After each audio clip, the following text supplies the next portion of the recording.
What if you could take down an entire swarm of killer drones with a single invisible shot? No explosions, no bullets, just silence as they fall out of the sky. This isn't sci-fi. This is happening right now. Let's go to April 28th in the Philippines. A U.S. Army captain, Bray McCullum, is tasked with testing a brand new weapon. It's called the Leonidas system, and it's the first of its kind. His job? Take down a whole swarm of drones with one trigger pull. The weapon fires intense pulses of microwave radiation, and it worked perfectly, disrupting and destroying their electronics. This tech has been tinkered with for years, but the war in Ukraine changed everything. Seeing cheap drones cause so much devastation lit a fire under researchers. Think of Operation Spiderweb on June 1st, when Ukrainian quadcopters launched from trucks and hit airfields deep inside Russia. Old-school jamming is useless against these new drones. Captain McCullum points out that some use fiber optic cables or even onboard AI to attack. So, the U.S. Army turned to Epirus, a defense tech startup in Torrance, California. They built Leonidas, a trailer-mounted weapon powered by a diesel generator. Right now, a handful of these systems are deployed in the Pacific and the Middle East.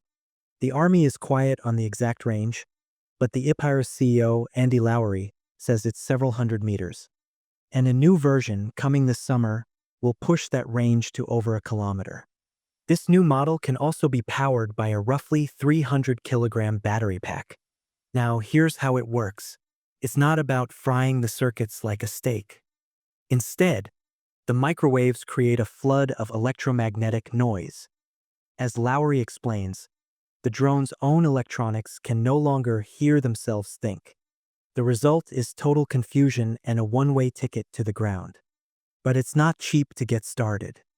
The Army's first contract for 4 Epirus blasters was over $66 million.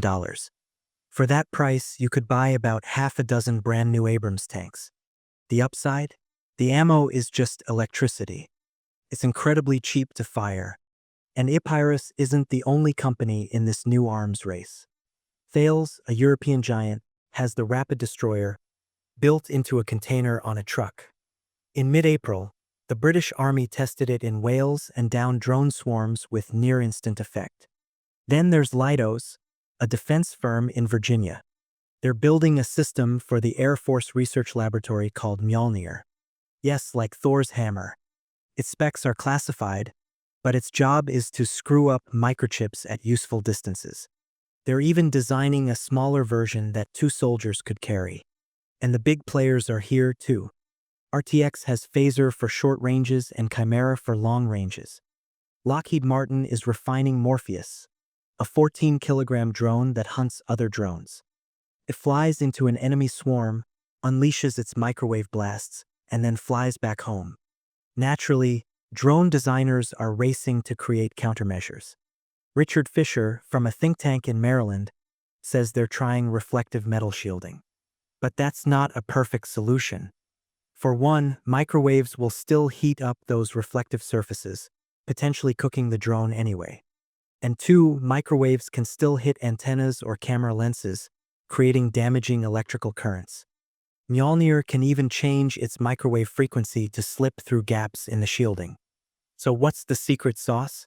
Most systems use magnetron tech like in your microwave oven. But Epirus uses custom microchips made from gallium nitride. These chips create powerful microwave blasts that last for milliseconds, which is way longer and more effective than the nanosecond pulses from older tech. Of course, the country that needs this tech most is Ukraine. Ola Donets from Kiev's tech accelerator Brave One says Russia now sends 5 or more drones for a single target. 2 Ukrainian firms, Transient Technologies and First Contact, are trying to build their own. But they're still at the proof-of-concept stage and need help. Epirus actually tried to send its tech to Ukraine but was denied an export license by the US government. But recently, CEO Andy Lowery was told to resubmit the paperwork. The reason? Donald Trump's thinking on the issue had reportedly shifted in favor of it. The ultimate goal, says former U.S. Navy Rear Admiral Mark Montgomery. is to have microwave blasters that can knock out drones and even cruise missiles from 10 kilometers away.